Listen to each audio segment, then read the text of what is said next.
transiluminación de lo que es con una linterna, ven que la luz se está proyectando al centro de las pupilas. Por lo tanto, esto nos indica que está en una posición, los glóbulos oculares en una posición correcta. Entonces, el epicanto. Otra de ellas es la blefarofimosis.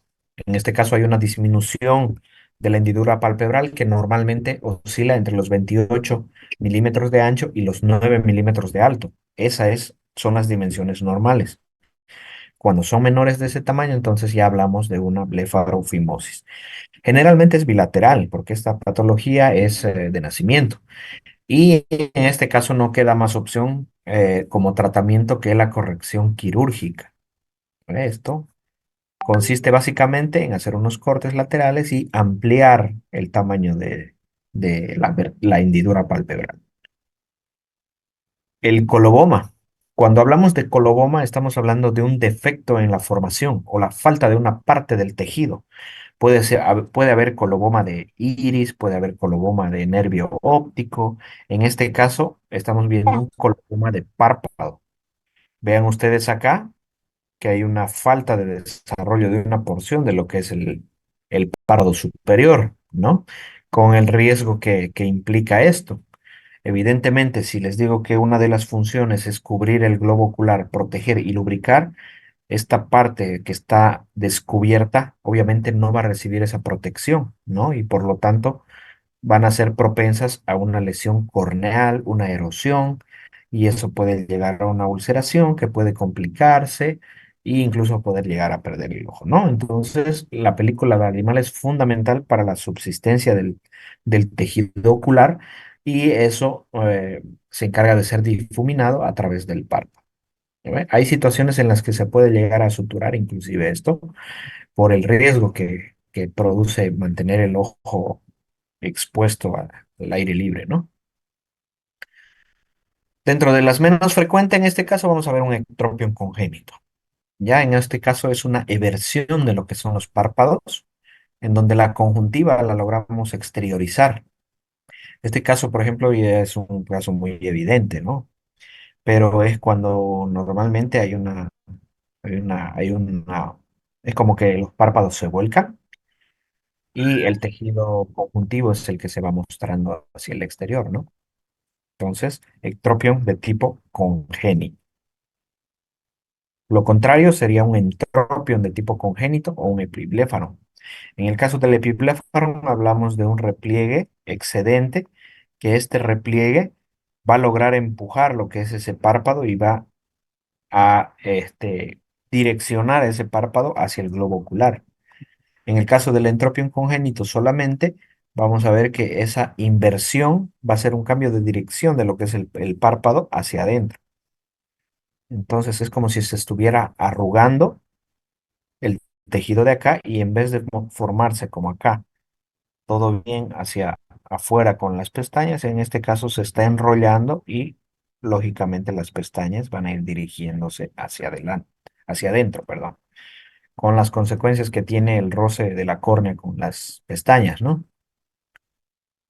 Otra de ellas es el anquilobléfaro. En este caso hay una falta de la separación de lo que es los párpados. Entonces no ha habido una separación de los párpados. Puede ser unilateral o bilateral. Normalmente en este caso es como es congénito, entonces la conducta en este caso es la apertura quirúrgica, ¿no? Se hace un corte y se separan los párpados, ¿no? Pero en este caso, fíjense que aquí la paciente no es, o sea, no es bebé, ¿no? Entonces puede darse la situación y también la opción en este caso es quirúrgica. O puede ser también en este caso una tarsorrafia que se le haya suturado precisamente para preservar la integridad del globo ocular con la película lagrimal. En cuanto a los procesos inflamatorios de los párpados, en orden de frecuencia vamos a ver que las blefaritis son las más frecuentes, seguidos de lo que son el orzuelo, el chalacio y la dermatitis por contacto. Hablando de lo que es la blefaritis, en este caso va a ser producida por lo que es una infección por el Staphylococcus aureus. Esta infección va a ser típicamente en la base de las pestañas y va a provocar unas costras como caspa en la base de las pestañas que van a ir proliferando y si no se trata, va a ir provocando lo que es una blefaritis de tipo ulcerosa, que puede llegar a esto, que ya estamos hablando de una lesión más grave, ¿no es cierto? Entonces, esta infección puede evolucionar a esto, puede causar la caída de las pestañas, que se les denomina madarosis, y al caerse las pestañas hay una destrucción de lo que es el complejo del folículo piloso, y ustedes saben que cualquier mecanismo de reparación, entonces va a haber un daño del folículo piloso y el mecanismo de reparación va a ser como una fibrosis o una cicatrización. Entonces, por lo tanto, va a carecer de lo que es pelo, ¿no es cierto? Entonces, prácticamente ya no le estaría creciendo pestañas. ¿Cómo se va a presentar este tipo de blefaritis? Con enrojecimiento y engrosamiento de lo que es el borde palpebral. Va a haber escamas, costras, de acuerdo al tiempo de evolución, y puede haber lo que es la caída de pestañas que le dice. El tratamiento en este caso es higiene de los bordes palpebrales. Se hace una limpieza acá con un producto que es Lip Clean, usamos actualmente, pero también con aceite Johnson, también eso se hace una limpieza acá con un cotonete, pero siempre eh, tener el cuidado de limpiar la base. No se olviden que la lesión no está acá, la lesión está en la base de las pestañas, ¿cierto? También se puede utilizar ungüentos oftálmicos con antibióticos para tratar de evitar la sobreinfección y además evitar que hubiera algún contacto con el globo ocular, ¿no es cierto? Alguna infección. Entonces, la higiene palpebral es fundamental. ¿Sí? ¿Alguna pregunta? Bien. Entonces, vamos a continuar. El cuadro clínico en este caso, en la blefaritis de tipo ulcerosa, va a ser similar a la de tipo escamosa, pero en este caso ya las úlceras van a ser de tipo sangrantes. En este caso, al ser una úlcera, también va a haber un proceso de cicatrización y la madarosis también va a estar presente, entonces la caída de las pestañas va a ser inminente y la pérdida, por si acaso, es definitiva. Hablando de lo que son los orzuelos, vamos a distinguir dos tipos de glándulas implicadas. En el caso del orzuelo interno, va a estar implicado lo que son las glándulas de Meibomian, mientras que las de los orzuelos externos van a estar implicadas las glándulas de Sayce. Además, en el orzuelo externo va a estar implicado lo que es una infección de lo que es el Staphylococcus aureus. Ese es el agente etiológico más importante. Va a haber tumefacción, enrojecimiento en el lugar del borde palpebral. Normalmente esto es doloroso. Más tienen que entender que el orzuelo, a diferencia de lo que es el chalacio, es una patología infecciosa. Y además, donde hay infección, hay inflamación, ¿no es cierto? Y las características de la inflamación son precisamente enrojecimiento, dolor, aumento de volumen, ¿no es cierto? Tumor. Entonces, todos esos signos van a estar presentes porque es una patología de tipo infecciosa y además es aguda, ¿cierto? Entonces, típicamente se va a ver así, en el borde palpebral.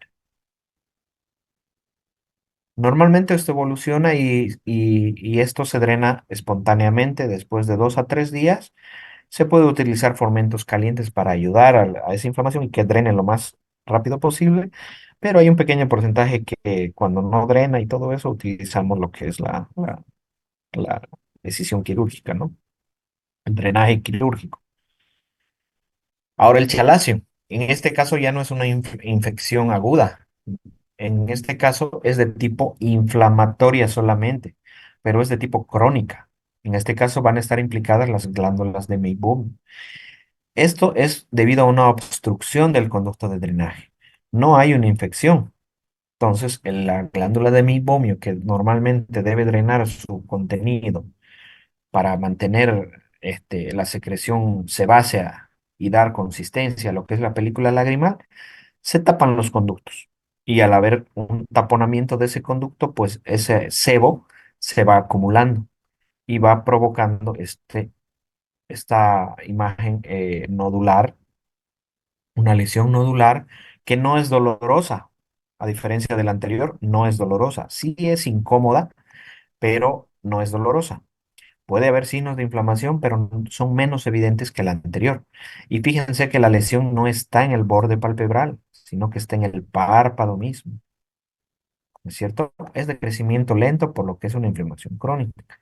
Y en este caso, normal, se puede tratar en sus inicios como con antibióticos, pero un gran porcentaje llega a un tratamiento quirúrgico. ¿Cómo se hace el tratamiento quirúrgico en ese caso? Aquí ustedes pueden ver el chalación acá, en esta zona de acá. Se inyecta anestesia tópica, lidocaína en el párpado y se evierte el párpado. Una vez que se vierte el párpado, entonces con una pinza de chalación logramos pinzar y contener el chalación. Hacemos una incisión con un bisturí y a través de ella procedemos a drenar lo que es el contenido más o menos quístico que hay ahí dentro, ¿cierto? Una vez que retiramos todo el contenido de dentro, colocamos un antibiótico, normalmente utilizamos en ungüento, se verifica que no haya sangrado, se realiza hemostasia y se realiza compresión simplemente. Y eso es todo el tratamiento quirúrgico del chalacio. Es un tratamiento por lo general ambulatorio. Luego tenemos la dermatitis por contacto. En este caso es un tipo de dermatitis que, como su nombre indica, es por contacto de una sustancia que va a sensibilizar la piel.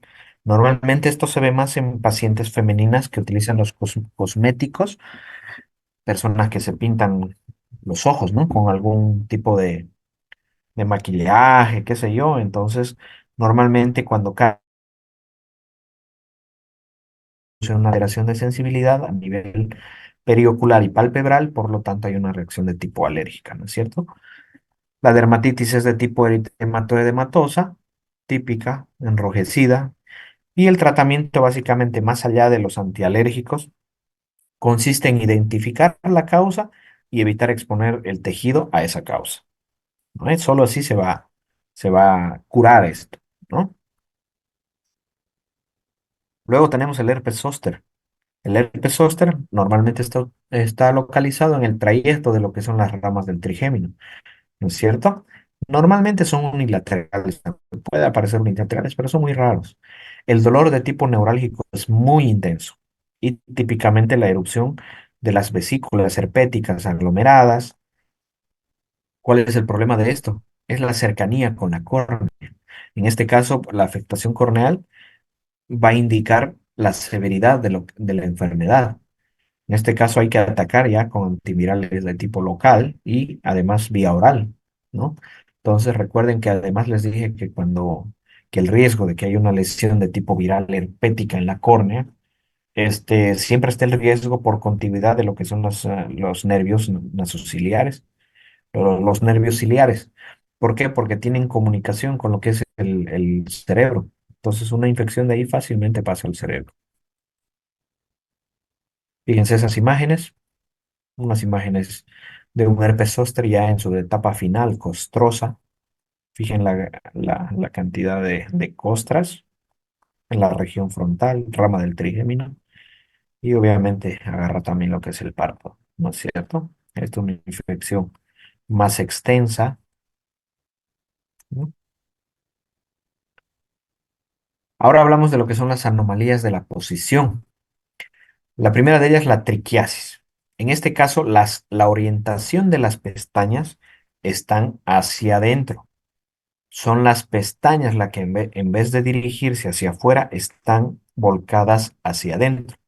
¿Cuál es el problema de esto? Ese raspado que hay el pelo y la córnea logra dañar y puede haber un riesgo de erosión corneal que puede llegar a producir una úlcera corneal.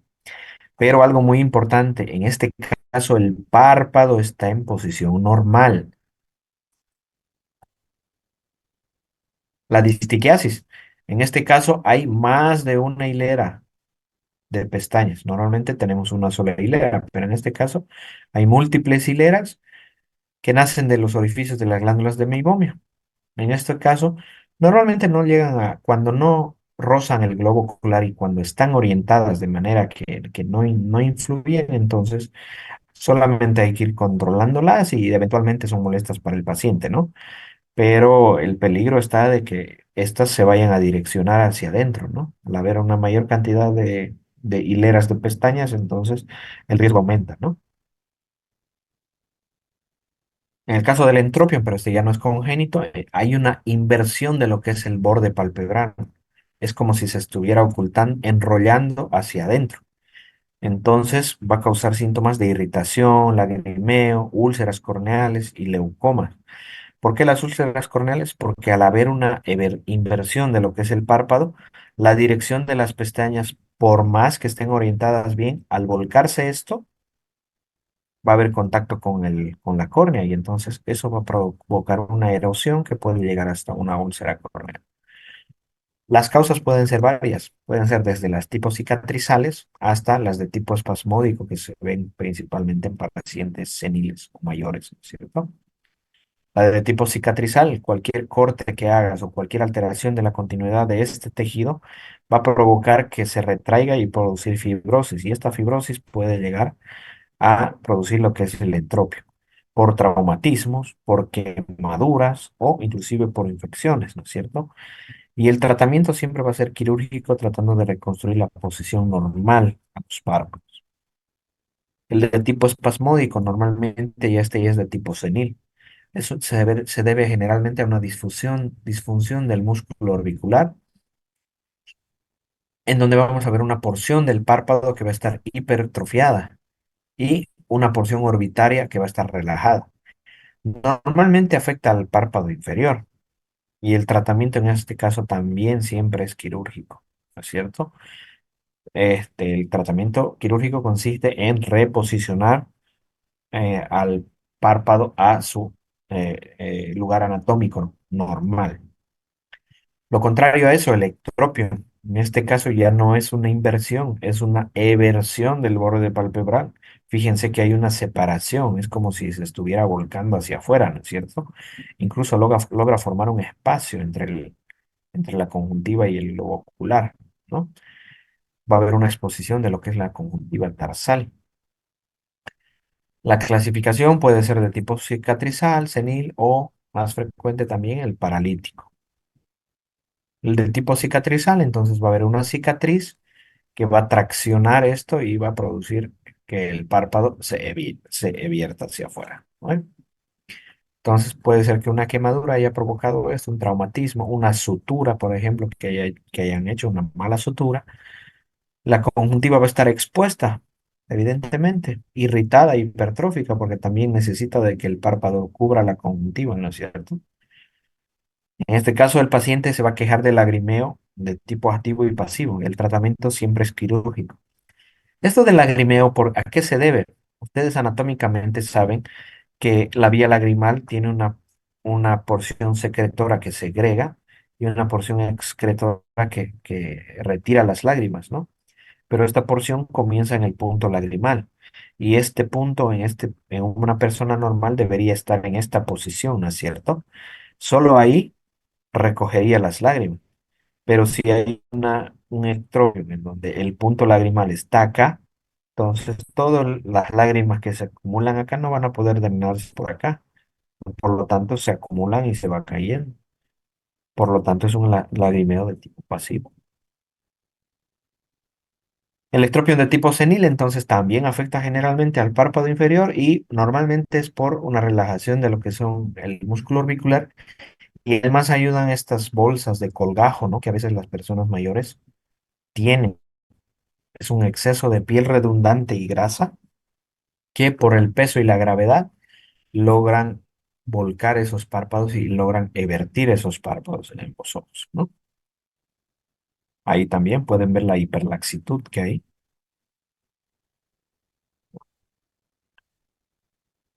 Otro de tipo paralítico, en este caso hay una parálisis de lo que son generalmente el nervio facial y esto provoca que haya una relajación de los músculos y por lo tanto, en el caso de los párpados inferiores, al haber una relajación y no haber tono al cerrar los párpados, entonces va a provocar esta hiperflacidez. Normalmente se va a asociar con la alagoftalmos, no va a poder este paciente cerrar completamente los párpados. y con la consecuencia de exponer la córnea al exterior sin ninguna protección, ¿no es cierto? Entonces puede complicarse con una úlcera corneal, erosiones corneales y todo eso, ¿cierto? Hablando ya de lo que son las alteraciones de la motilidad, la tosis adquirida, en este caso, normalmente es por una parálisis del tercer par craneal, el motor ocular externo, va, común. Patologías como la miastenia gravis, una miopatía.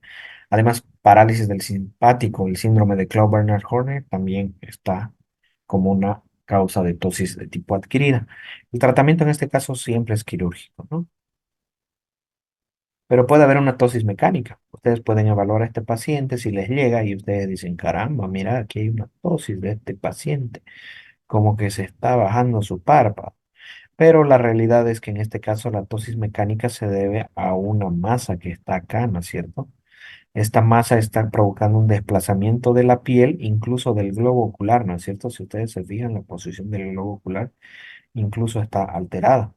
Entonces, el tratamiento no es que este paciente tenga una tosis y reparar el párpado. Hay que tratar la causa en este caso que está provocando el desplazamiento de este tejido, ¿no es cierto?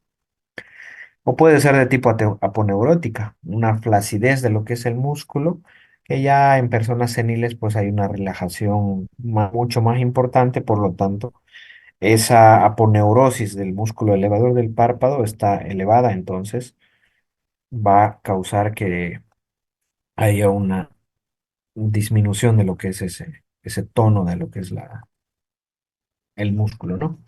La blefarocalacia, aquí es una piel redundante, más frecuente en ancianos, entonces va a simular una pseudotosis, pero en la realidad no es una tosis, es un tejido que está colgando y que da esa sensación. Puede también haber una parálisis del músculo orbicular, como en la parálisis facial, va a haber una queratitis por el oftalmos, no va a poder cerrar los ojos, los párpados del paciente, por lo tanto va a haber una exposición de la córnea y el tratamiento es clínico de la parálisis neurológico, ¿no es cierto? Y en el caso de que haya un compromiso importante para evitar una lesión corneal mayor, se puede realizar la tarsografia, se suturan los párpados. Luego tenemos tumores benignos como el santelasma, es la más frecuente, son manchas amarillas, placas a nivel de la piel y en este caso normalmente se localiza en la zona interna de ambos ojos. Puede llegar a tener una forma de ala de mariposas y también en este caso el tratamiento es meramente estético. Estas lesiones no se malignizan. ¿Ya? Entonces se lo extirpa y normalmente vuelven a recidivar, ¿no? Pero es solamente estético el asunto. El quiste dermoide en este caso es un tumor de tipo congénito, normalmente situado en la cola de las cejas. En este caso, este tejido va a ser embrionario, puede tener pelos, puede tener uñas, entonces es un tejido que va a tener cualquier vestigio embrionario.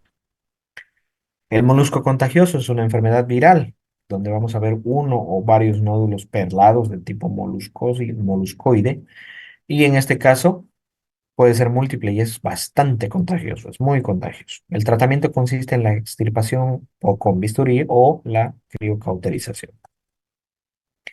Otro, los quistes de retención, en este caso son quistes transparentes implicados las glándulas de Moll, secretoras de lo que es sudor.